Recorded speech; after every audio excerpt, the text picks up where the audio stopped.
Hello, and welcome to Retrospective Cinema, a podcast wherein we'll endeavor week after week to see the full filmographies of chosen directors. We'll interpret, critique, and discuss. I am your co host, Annie Morell. And I'm your other co-host, Ryan Saylor. Today we are on week 3 of Paul Thomas Anderson. We have made it to his giant, sprawling epic Magnolia, but it did happen. Here's the I try to teach my students to ask, what is in a native? Are you asking me that? Yes.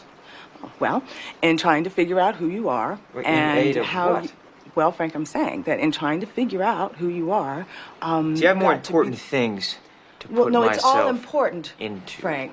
I think this is something very important. That was from Magnolia, but before we talk about that, we'll be going through the few videos that PTA made in between Boogie Nights and Magnolia. We are completionists here.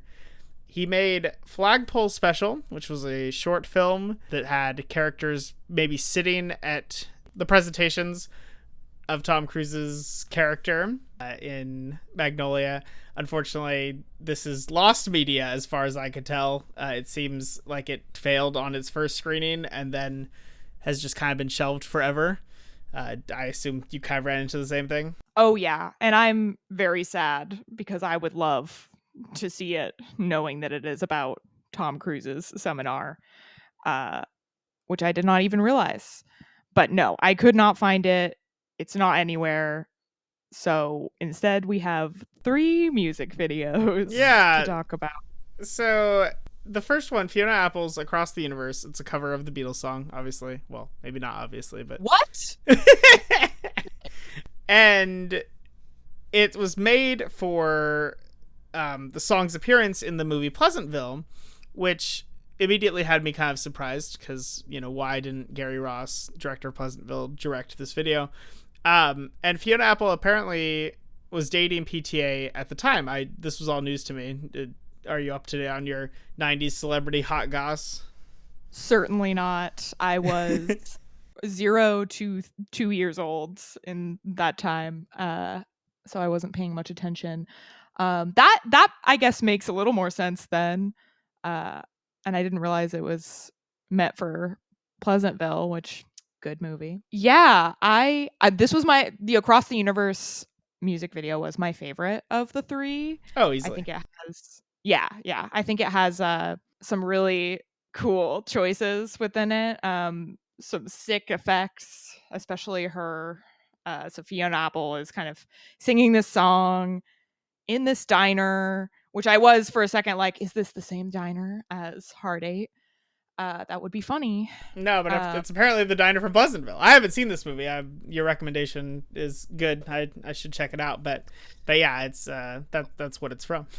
Well, and that makes even more sense now why this is partially in black and white and partially in color, because that's a huge plot point within Pleasantville. I will not, though we are a full spoiler podcast, but only for the movies we're talking about.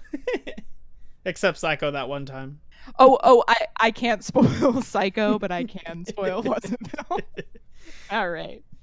Anyway, so yeah, we're in this diner that's in Pleasantville, and there's this kind of stained glass instead of regular glass in the front of the diner that gets shattered by these men. Fiona Apple's just listening to her headphones inside the diner, and they begin to destroy the diner, breaking glass, throwing around pots and pans and candy and more glass. And my favorite shot is that 360. Yeah, it had to be. Yeah, it had to be, where everything else is flying around her and she is slowly rotating 360 degrees, gravity intact, I guess, except for her floating. Well, gravity intact for her hair. Yeah, and even it looks like, to me at least, and it could just be the lighting, but the vein in her head becomes more prominent just for a sec, as if like the blood has reached that area more. Which I'm sure it did. I assume it was Yeah. practical, like she was on some sort of harness, so that totally makes sense. Also, was John C. Reilly in this very briefly? Yes, he was, jumping out the window. I thought I caught that. Yeah, very, very brief cameo. PTA loves diners. I love that he loves diners, even though it wasn't necessarily his choice to set it in a diner. What did you think about? Oh, what did you think its meaning was? Its interpretation of Across the Universe, or Yeah, so what have you?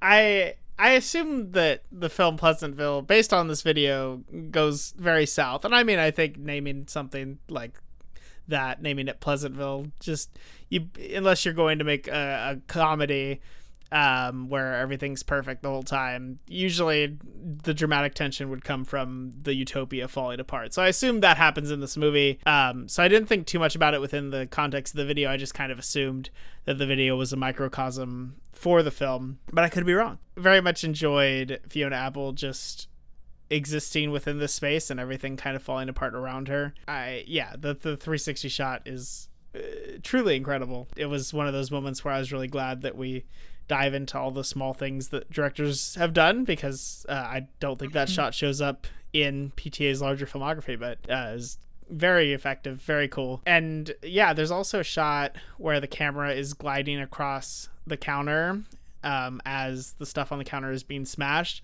and it's clearly not, you know, something you could design, because when you smash something, things kind of just go everywhere.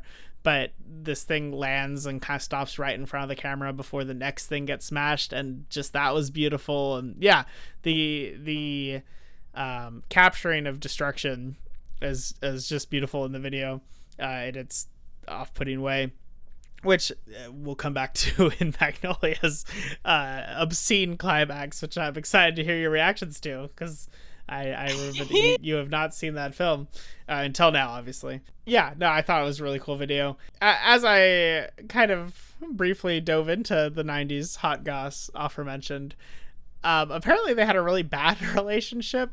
Fiona Apple talked about like that they just kind of did drugs together all the time, and he was crazy and like threw a chair at her at one point, and yeah, not good.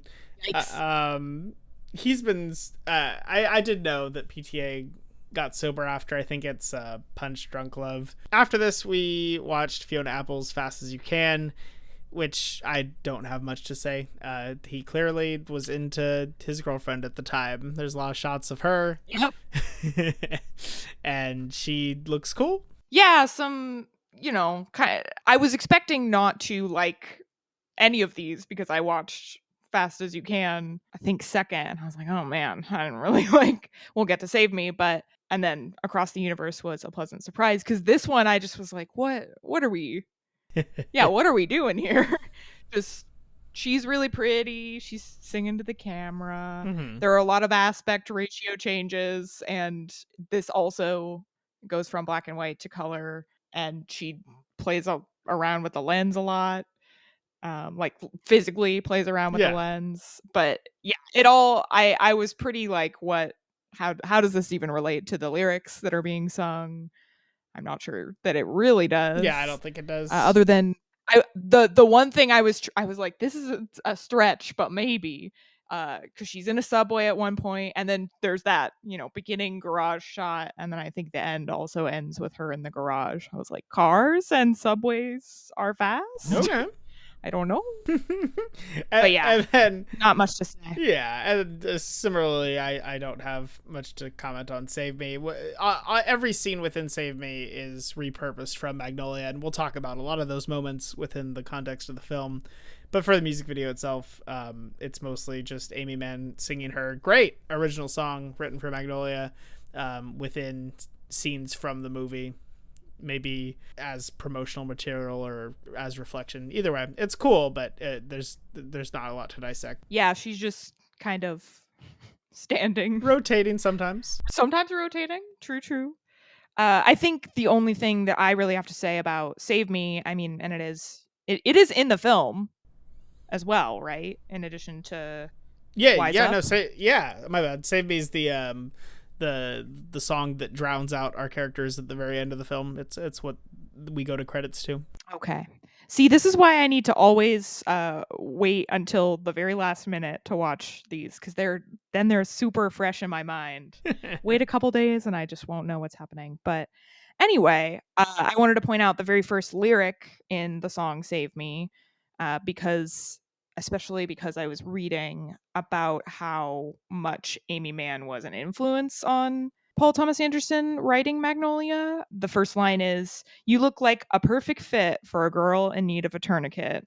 And yeah, I think that really describes Claudia, who we will get to discussing. I think your theory's right, because I didn't read that, but separate from that, I read that Claudia was the first character he wrote for the film, and then he kind of wrote everyone around her. Which I see that. I think that makes a lot of sense.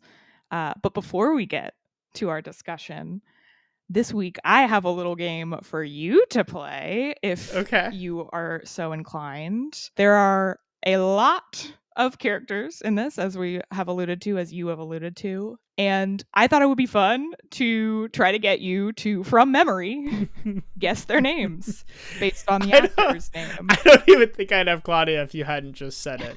I think really? Yeah, I think you would have gotten that point. But I'm bad at names always, like in life. And on this show, if I don't have something pulled up in front of me, I'm often saying, you know, this person. I already did. I said Tom Cruise's character earlier in this episode. So yeah, I'm doomed. Good. Let's go for it. Let's do it. If you don't get a single one, no, I'll do better than that. It should be fine. Okay. All right. Well, let's start with the one that I kind of gave you. And you don't have to do last name. You can do whatever last name you remember. I mean, there are last names definitely said a lot. Oh within no! The film. But let's start with Melora Walters' character. Melora Walters. Who does she play? Is that the name of the actress that plays Claudia? Yeah. Yeah. All right, there you go. I'm doing great. I was like, come on. I set you up. Yeah. Who does Philip Baker Hall play? So a couple of them had their own name. That he wasn't one of them, right? Had their own name. Yeah. He was not one of them. Yeah. But yes, you were correct. No, I don't have his. Jimmy Gator. I did. Yeah, that's very familiar now that you say that. John C. Reilly's character. You remember his name? His name is just like Jim, right? Yeah. Yes. I lined this up also to point out that both Claudia's father and lover have the same name. We'll get more into that. Sure. Maybe. Julianne Moore. You remember Julianne Moore's name? This is I feel exposed. No. You can pass. I don't know her name. What if I just said something? What's up? Lifeline. I mean, you could just start guessing names. No, I don't have Amber Lifelines, Waves. so. It's also Amber. No, she is Linda. Oh, okay. Yes, I will do. So okay, I will do two more. I'm gonna get the next one. Philip Seymour Hoffman is Phil. I remember that specifically. Okay, great. See, cool. Teed you up. William H. Macy. I had this. He's the quiz kid. Yes. Oh my gosh. Johnny? Ooh, you're so close. It's Donnie. Donnie. Yes. I was like, I'm slightly wrong, but I couldn't grab it. That was very close. Okay. The last one I will give you. And I won't even give you the actor's name because I don't even know the actor's name. The kid. The actual child.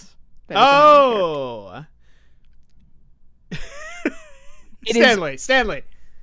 Yeah. I was gonna say you hear it and you see it visually. Yes. In the movie because he's on the game show. Yes. Stanley. Yeah. You did better than I thought based on how you were talking there.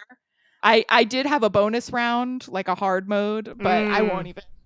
I was like Alfred Molina. Yeah. No, we're good. Okay. Yeah. Now let's talk about the movie. Now that we've I will pull up a cast list from this point forward. I will stop torturing you. Magnolia reminds me of something that makes me very angry, and I'd like to start our conversation with that. Oh? It is the fact that Tom Cruise can do this and just chooses not to. Do this meaning like Act like his socks off. Just incredible, electrifying performance. I was genuinely taken out of the movie because of how good he was, because I was like, just, yeah, I mean, he did this and Eyes Wide Shut back to back, and then nothing that would compare ever again. Yeah, PTA recruited him off the set of Eyes Wide Shut. There you go. Or yeah, like showed up and was like, "Wanna be in my movie?" I agree. I mean, he is my favorite part of the movie, which is like so crazy in such a packed cast, but I think he does take the cake for me because it's such a great meld of this beautiful, serious performance with this absolute clowning performance that is complimentary. Yeah. I think he is clowning, especially at the beginning, doing his whole seminar, and I was really surprised to, I watching his whole opening, like through that, I was so shocked because I thought for sure, like, oh, this is inspired by the game and pickup artists, which I'm sure pickup artists were like a thing, and especially like in Hollywood circles. I wouldn't be surprised if PTA ran into them. But do you know about this? Do you know about the game, the book? Coincidentally, I learned about it this week, unrelated to anything. It just came up in a conversation. No way. Which is very on brand for the film we're talking about. Yeah. Coincidence. But as of recording, yes, I do know what you're referring to. So for those that don't know, very quick, The Game is a book by Neil Strauss that was published in 2005, I believe. So I guess is that what you're getting at? That book wasn't out yet. And Neil Strauss followed around and details in this book a very famous pickup artist named Mystery, who others might know. I didn't know about this from his MTV show that kind of results from this book coming out. And the book is like a guide for men to pick up women. It's very much what Tom Cruise is selling. But I do wonder, I just thought, wow, what a premonition on PTA's part of a whole culture. Because it is just spot on. That, and even just, I loved that whole continuation in the context of today, in the context of like the manosphere and stuff like that. I just think, wow, kind of a timeless. Oh yeah, this was one of the things that I wouldn't have acknowledged as a through line had we not just watched Boogie Nights. But I think this worked with both our interpretations, but I was aware that this plot line was it felt like it was still on PTA's mind from the last film, where it's taking something that either for your read of Boogie Nights, something that could be good, dating, and taking it to a far level where it's no longer beautiful, or to my interpretation, just engaging in utter depravity and showing what that looks like. But either way, I was like, oh hey, this is coming off the last film. And I will go on the record, I don't know if I'm even willing to... If you remember, when we talked about Hard 8, I specifically was talking about how a key plot point within that film didn't work for me unless the film had an element of fate. And I said that the film did not. And now retroactively, I might have to say that fate was on PTA's mind. So just a couple of things, that going week to week informed my viewing of, that I thought I'd bring forward. Yeah, I mean, geez, faith is certainly on his mind throughout this entire movie. So yeah, that's cool that you were able to kind of piece that together in the back-to-back watches. And I support that for Hard 8. I think I see that. But also talking about Hard 8, we start out with gambling with a nice brief Patton Oswalt cameo. Yeah, so that's clearly on his mind as well, always. And then we get this whole setup, which I am not sure I was a huge fan of. Okay, that's a hot take. People love the opening. I don't know. It really, I don't know. I think I would have to watch it again to decide if I liked it, because I was kind of like thinking we were being set up for that kind of story. I guess it does in that way set you up for just being assaulted by many plot lines at once. And I like, I guess sorry. So the opening kind of has two major sequences back to back. Are you referring to the series of coincidences, or are you referring to the music video, for lack of better phrasing, where it just jumps from place to place? Oh, not the montage. Not no. Okay. The series of coincidences is what I'm referring to. Okay. Yeah, which does I think it primes the audience for like, okay, this is going to have a series of coincidences in it, and you just have to go with it or trust that sometimes that does actually happen. So I guess I liked it for that, but I don't know. You like it? You're on the mainstream side. Yeah, I will say its casual depictions of suicide actually did ring a little heartless, I guess, more so than when I saw this last. I have seen this before, but it's been a long time. But that was the only element I didn't like. I just really enjoyed the jumping around the different styles of filmmaking and showing that this film is going to deal with fate and kind of setting up, because we don't get to extreme circumstances for probably another 30 minutes or so, as far as the paths intersecting, and so it colors your viewing of the early scenes of the movie that we've already talked about and had this narrator talking about, that at least to this film and to what's going to transpire to these characters, there isn't such a thing as coincidence. Instead, it's what we call coincidence, but it's fate. Mm-hmm. Okay, I accept that. That's all. Very cool. Since we kind of already touched on, well, I guess we just mentioned the montage, but yeah, there's kind of a montage of most of the characters that we then meet, and then it lands after Tom Cruise. It lands on John C. Reilly, who in this movie is playing Officer Jim. And I wanted to get your take on what you think, based on this character, PTA's thoughts on the cops are. That actually did come up while I watched, just specifically in the moment where Claudia says, like she's comparing their lives, and he's put together. So she mentions that he's a cop, and it sounds like, that's a good thing to her. I don't know that that's the film's opinion necessarily, although I don't know that it's not. I think it's just comparatively, you see he's got all these things that would make them not fit for each other on paper, even though they are. So I think that's kind of what it's used for in the film. Yeah, I don't know. I mean, he's a good cop. I don't know that means the film is taking any large stance on police. I don't know that the film takes a large stance on much of anything, actually. I'm so sorry. He's a good cop? He loses a gun? No. Not, yeah, thank you. Yes, no, not good at being a cop. He is a cop that is good with your as a person. Yeah. Yes. Okay. No, yes. Fair enough. It's like I can give you several examples as to why he is not. Yeah.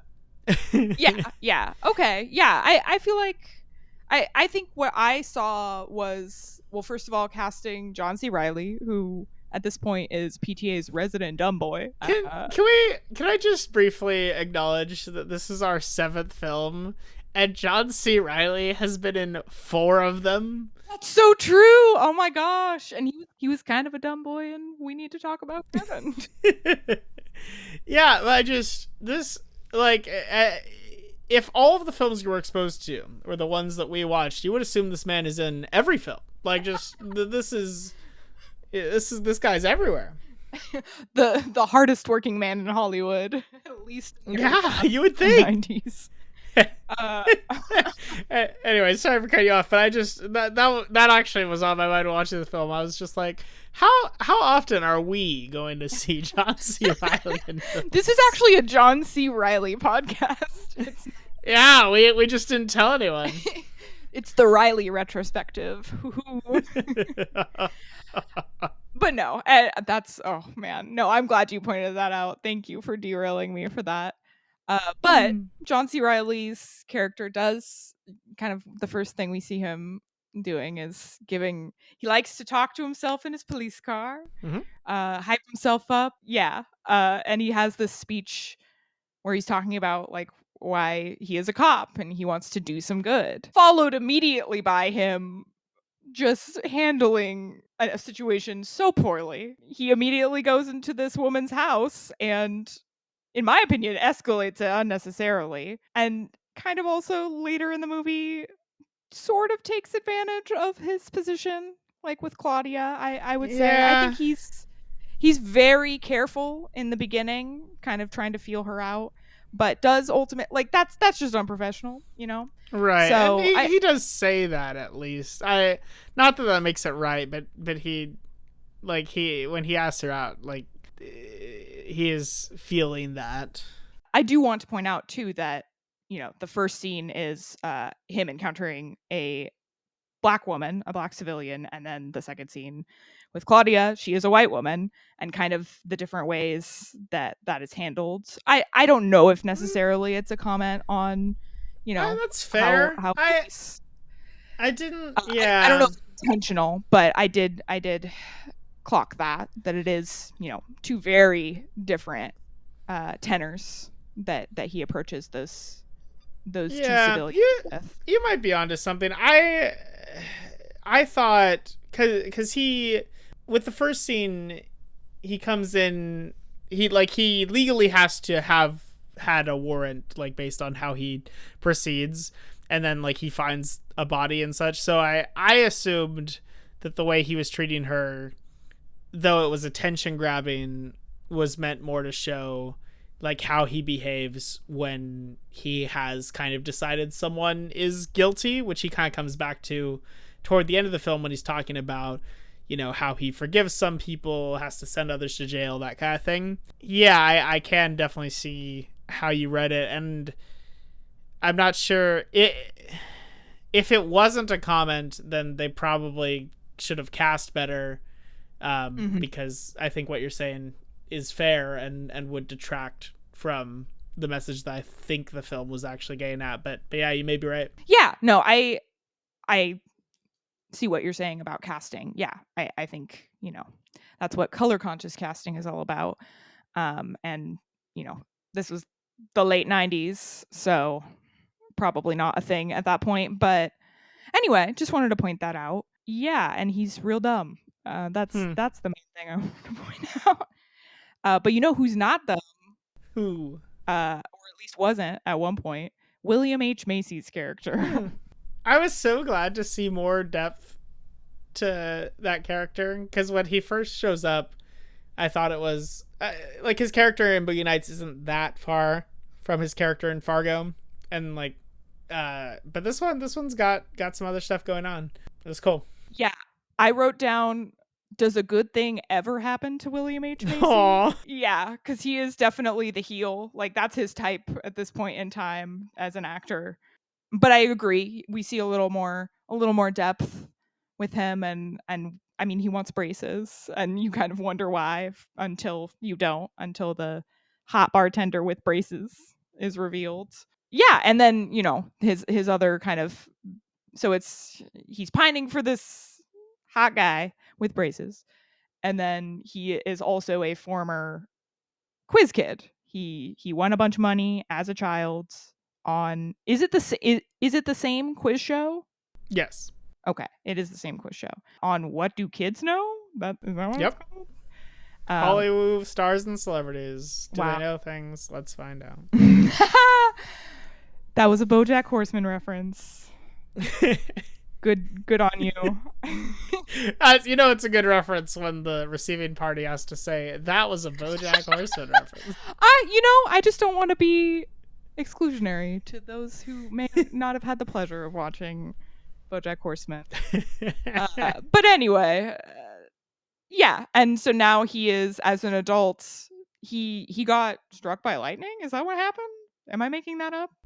That did happen. No, that happened. Yeah, he got but struck it did by happen. lightning, and that made him dumb. And so now he's just left with this, like, kind of peaking as a child, and what is life about after that for him. Yeah. So yeah, And a tragic figure for sure. on the coincidence train, my favorite element of his story is that, after he returns the money that he didn't need for braces, he needs braces from falling from that ladder, which was very in line with the opening of the film. I thought that was great. I mean, does he need braces or does he need new teeth at that point? Oh, yeah, no, fair. But I think just visually they're meant to look messed up enough for braces. But yeah, you're right that they're probably beyond repair. Yeah. No, I definitely saw that as well as a kind of bookend of that whole bit of his plot. And I don't know if you saw this or heard this, I guess, but as he's going into the bar, we don't know why at this point, but he says something like, "You got this." And then he enters the bar and Goodbye Stranger starts playing. And I just thought, oh no, this does not bode well for you, sir.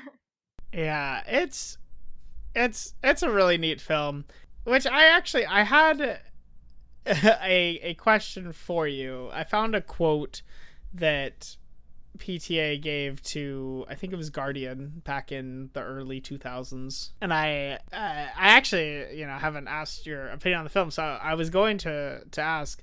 I was going to read you this quote and then ask your opinion on it. So PTA once said, "I have a feeling, one of those gut feelings, that I'll make pretty good movies the rest of my life.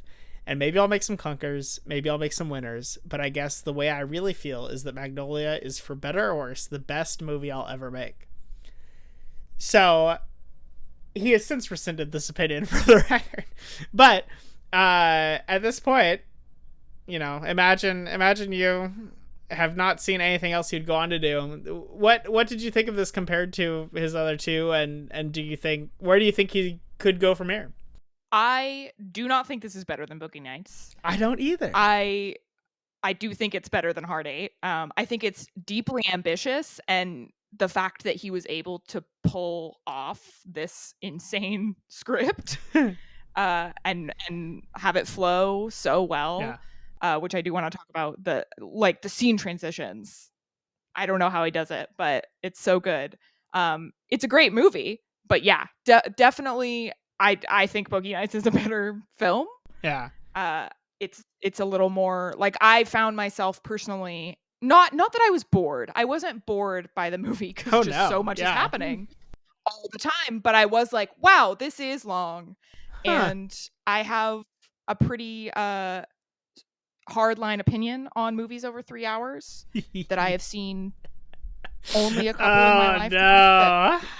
Do we have to expose our listeners to this ongoing debate that you and I have about 3-hour movies? I mean, it had to come up sometime, and you know what? Our first 3-hour plus movie seems like a good time. I make it longer. Make a longer cut. Oh.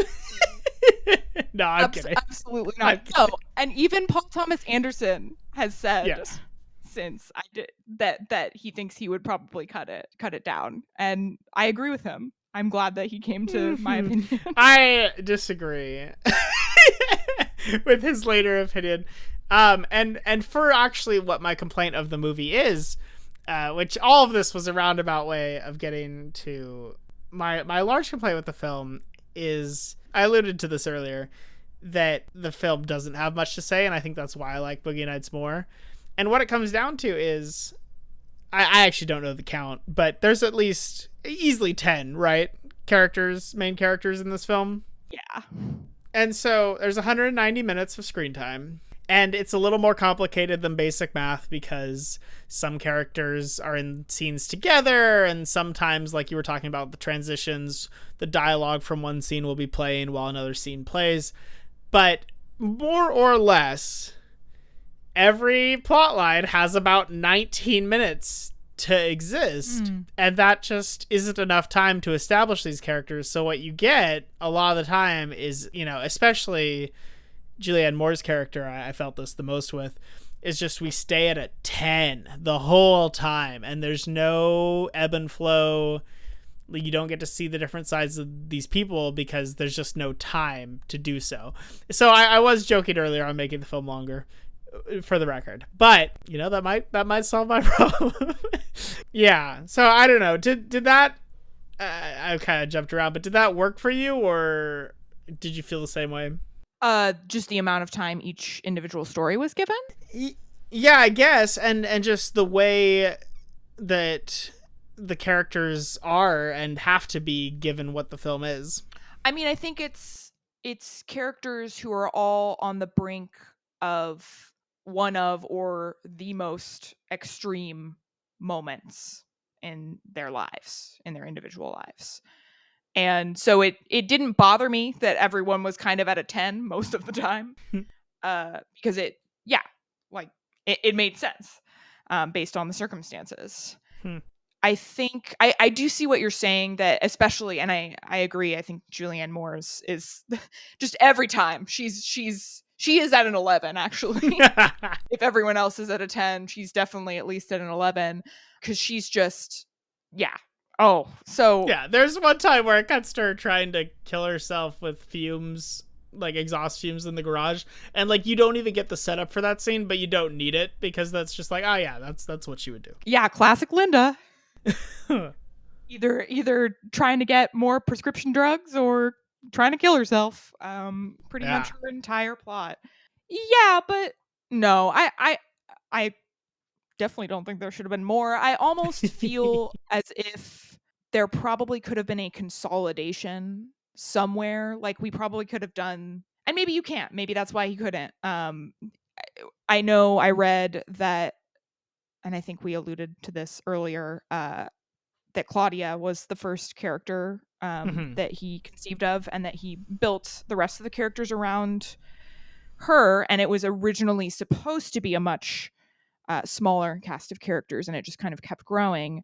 And I wonder what a slightly different cast, slightly smaller cast would look like if you could combine maybe one or two characters into the other. Because I do think then you have that opportunity to do what you're saying and expand a little more and have a little more of an ebb with all the flow that we get. Yeah, I feel like it's obviously it's an epic work. Oh yeah. And it feels very grand. But I also think that if you can't like say what you want to say with just like fewer characters than this, with maybe one less story, then I don't know. That seems like a fault. Well, so I don't even know quite how to word it, because the reason I'm okay, I do love this film. I almost adore it. And I think the reason I'm okay with the fact that it has so little to say across its runtime is just that it is so massive, and you're going to all these places, and there's all of the overlay between the scenes, and all of the plot lines start to reflect each other. You hear about someone confessing cheating like 3 times, and different characters are attempting suicide, and like all of these stories are bleeding together in a way that I think the style is the substance, as they say to counteract the phrase. So I don't know. I think my problems with the film are irreparable. I don't think I'll ever think this is a 10 out of 10, but I don't think there is a world where this film could have been for me. I think simultaneously I love what we get here, and I love that it culminates in its finale, which we should talk about in a second. Yeah. And I can admit that I just don't know that the film really has anything to say. I am so shocked to hear you say that. You alluded to it earlier, and to have you say it again a couple of times is so wild to me, because what? Well, I guess I'll just say because I think it has a lot to say. Okay. I mean, I think it's about the reason why I think it's truly an epic is it's about the meaning of life. And the search for it, and maybe in a way every piece of art is. Okay. And maybe that's why why we can't apply it here. But yeah, I mean, I wrote down after much of the movie had come to pass, I wrote down these kinds of questions that it had brought up for me. What does it mean to be a man? What does it mean to be smart? To be cared for, to love, and to be in love? What makes a life worth living? Hmm. And I think we explore in these different windows different things you can do with your life, how they can often go wrong, or things that you fail to do with your life. But yeah, because we see, several characters pursuing love or maligning the fact that they missed that chance, as in the case of Linda, Julianne Moore's character. I mean, we see obviously a lot of care happening, a lot of different characters finding meaning and then losing meaning through like games of intelligence, I guess, games of knowledge. And so yeah, I'm so kind of in shock that Hmm. you're saying that, because All right, I guess I can't. All right, at this point, we have to bring in the big finale, and I actually, though we're full spoiler, I would like to briefly, if you're listening to this and you have not seen Magnolia, I would encourage you to stop and go have a raw reaction to the way this film ends, because it is so insane. So that's proper warning.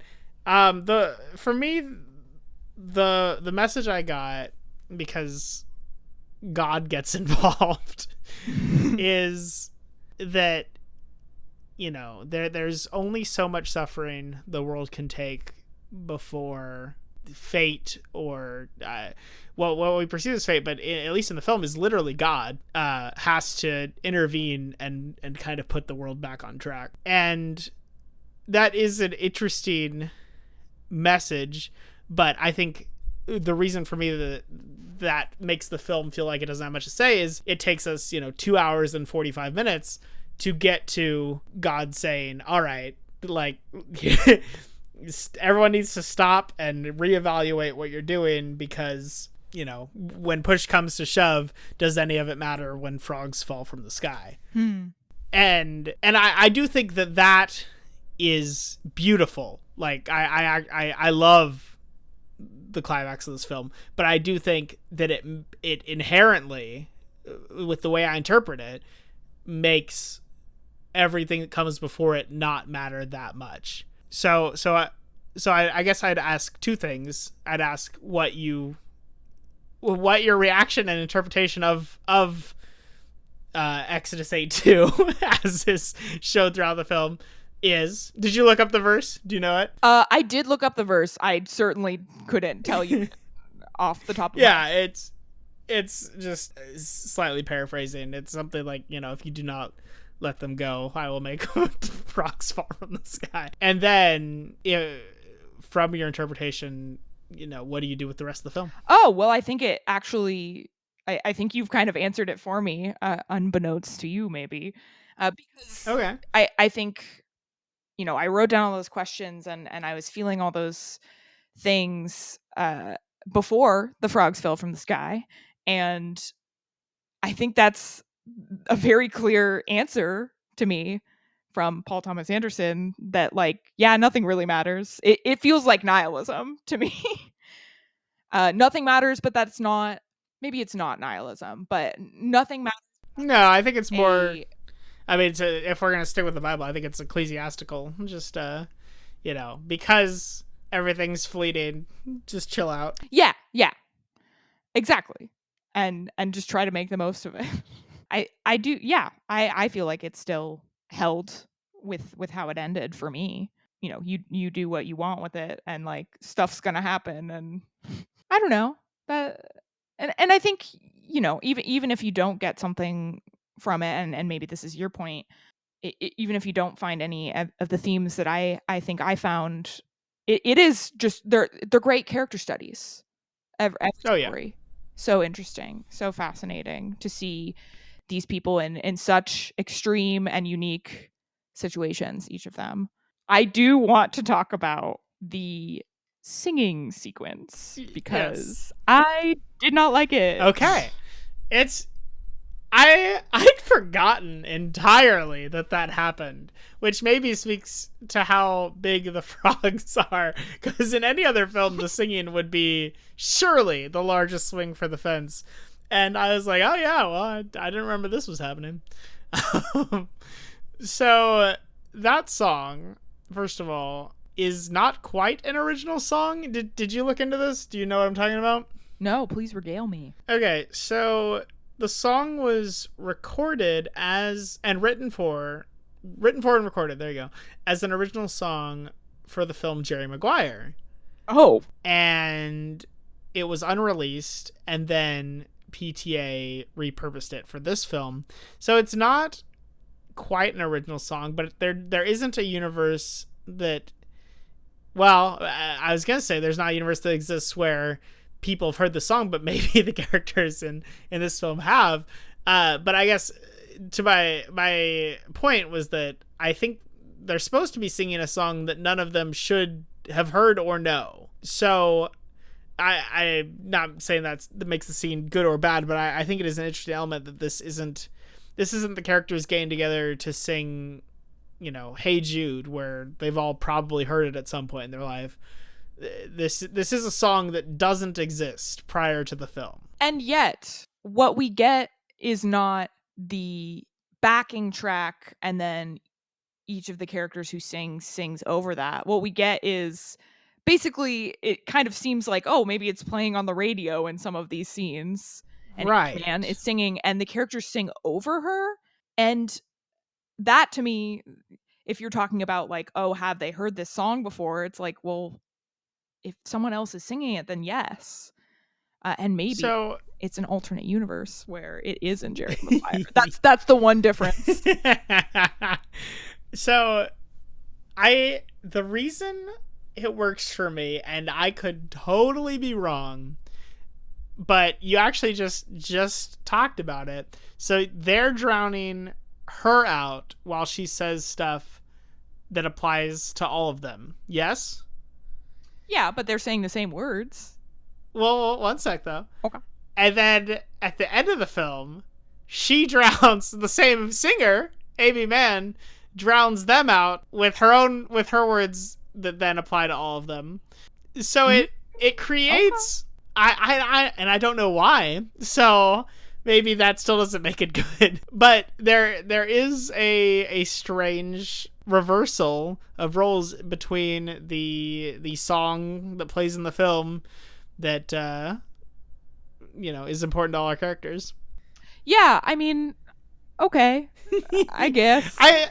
I still I think the fact that it's so muddled to me is not a great sign of its success as a device, if that was the intent. I think why I'm more okay with it is simply that because I thought the film ultimately was saying that not much matter. I didn't get a lot of meaning from the first 2.5 hours of this film, and that I was most interested in the style. It was another neat stylistic choice, and yeah, so I was okay with it. But it is absolutely universe shattering. There either is no way that this is happening, or suddenly none of our characters have volition. If the scene is taken literally. Yeah, the ghost of Amy Mann just possesses each of them for a little bit. Yeah, and it does kind of prepare you, I guess, for it's like a little. It's like if this is a roller coaster, it's the like shorter drop that leads up before the big drop and gets you used to it. The big drop being the frogs, of course. But it just I was like, it felt very dated and just misplaced to me. That's fair. Personally. But I like your interpretation too. I think that's definitely a somewhat convincing argument, and I think the fault is not your arguing and more just the movie not giving you a ton of explanation on that. We have joked around. What was your reaction when the first frog fell from the sky? That's what I've been wanting to ask, for the last hour. Oh, I mean, of course, when one frog falls from the sky, you assume that many are going to. I mean, this had not been spoiled for me. I had never heard of this moment. I was in a kind of like giddy state of like, what? This is crazy. Which, I'm sure happened to the characters as well. And it's so, I mean, it's so absurd. in a great way, in an amazing way. And they really go all in with these, rubber frogs that are supposed to be real in the context of the movie, just slapping down on cars and people. Yeah. Yeah, I'd forgot how visceral it is. Like, obviously I remembered it happening, but I mean, every thud is just so massive. And there's the one moment where I forget who's driving, but someone tries to back up a car and like immediately the wheel like starts spinning because they're trying to drive over all these frogs. And like, yeah, the film does a great job of really showing what it would look like if the world was covered in frogs that had rained from the sky. I mean, I think it's the culmination of just PTA's ability to balance drama and comedy so perfectly, often at the same time. Yeah, because it really works, and I can't tell you exactly why. Maybe because I've just sat through 2.5 hours of crazy storylines. Yeah, I mean, the film just stays so high, and it is escalating somehow, and the whole time you're like, where can this even go? And so yeah, when God himself rains frogs from the sky, it's like, all right, that makes sense, I guess. Yeah, well, and there's this foreboding throughout the movie because instead of like location title cards or something like that, intermittently we do get like weather title cards. And so something is coming. It's building up to a storm likely, but of course it is a huge twist that the storm is frogs.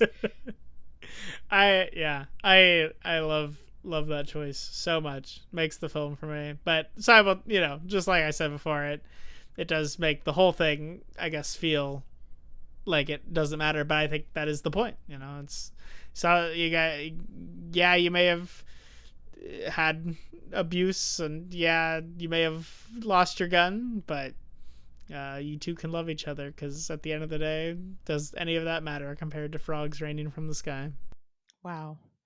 Yeah, I mean, there's lots of cycles of abuse in this movie. I did want to briefly touch on that because you have, of course, Earl, Tom Cruise's dad, who is dying, was obviously supremely neglectful to Frank and his wife and Frank's mother. Then Jimmy, of course, and Claudia being the second pairing of just this reveal of childhood abuse by Jimmy, and clearly why Claudia is so messed up.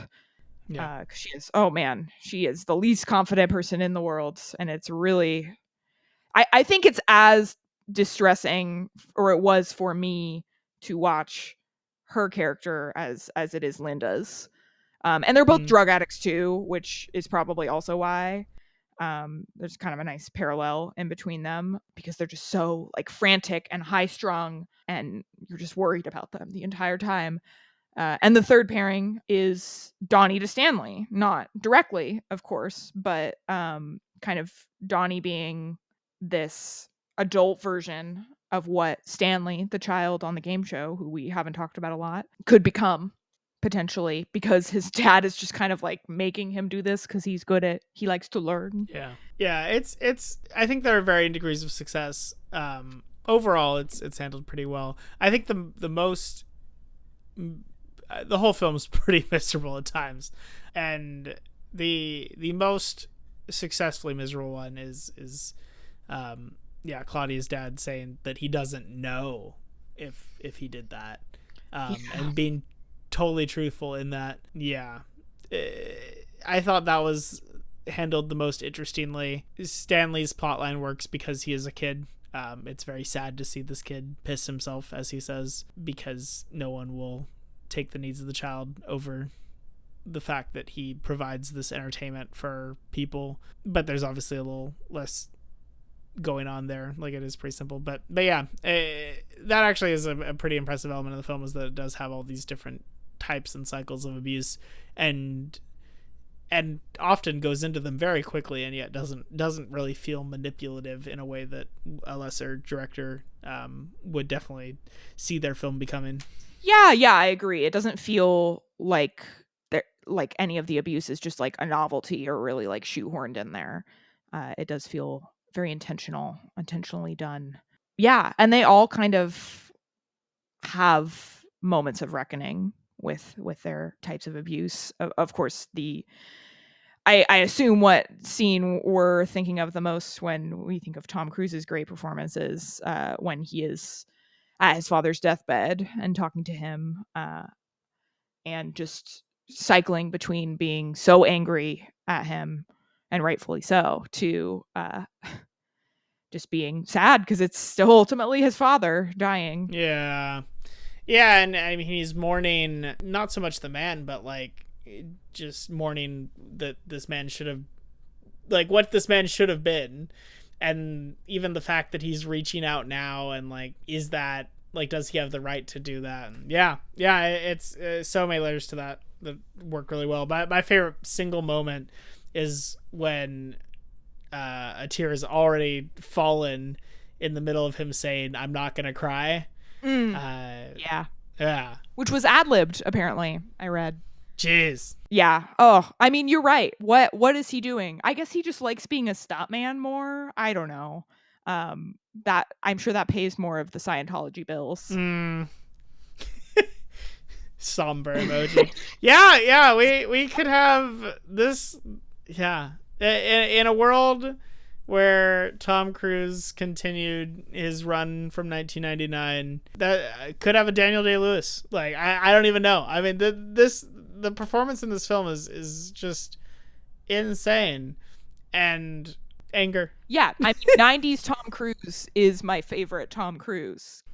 Pretty sure I know the answer, but do you recommend Magnolia? Yeah, I still do. Even though it seemed for a little bit there that I didn't like it. Oh my gosh, absolutely watch this movie. It's so good. I don't think, there's going to be a Paul Thomas Anderson that I recommend that you don't watch. Maybe I'm calling that too early, but yeah. Would you? Yeah, definitely. Yeah. Even if, I do still have issue with about the amount that the film does or doesn't say, but just as such an achievement, and if you're into editing film or filmmaking in general, what is pulled off here is insane. And if you're turn your brain off viewer, not that there's anything wrong with that. Yeah, I mean, the emotional roller coaster going is probably still very fun. Yeah, it's salacious. Salacious. It's salacious. Although, if you're still listening and you haven't seen the film, what are you doing? You should have stopped before the frog talk. I do have several friends who love spoilers and prefer to look things up before they see things. So yeah, usually I get that, but it's just such a weird moment that I just I don't know. Yeah, I agree. I agree with you, but I am a no spoiler type of gal anyway. So well, next week we will be moving on to yet another Paul Thomas Anderson that I somehow have not watched. Punch Drunk Love. I am so excited. Pumping my fist. But in the meantime, if you want to talk to us, if you want to tell us what you thought, you can find us a bunch of places. Our podcast has both a TikTok and Instagram under the handle retro_sin, CIN. I am on Letterboxd at Annie Morell. And I'm at Letterboxd at Ryan Loves Film. You can email us retrospectivecinema.podcast@gmail.com, and we encourage you to, as any and all comments that you make may be read on a future episode. We have people DMing us both respectively, but unless you make them public, we can't talk about them. So that's the law. It's the law. All right, until next time, I'm taking it. Happy watching. Hell yeah.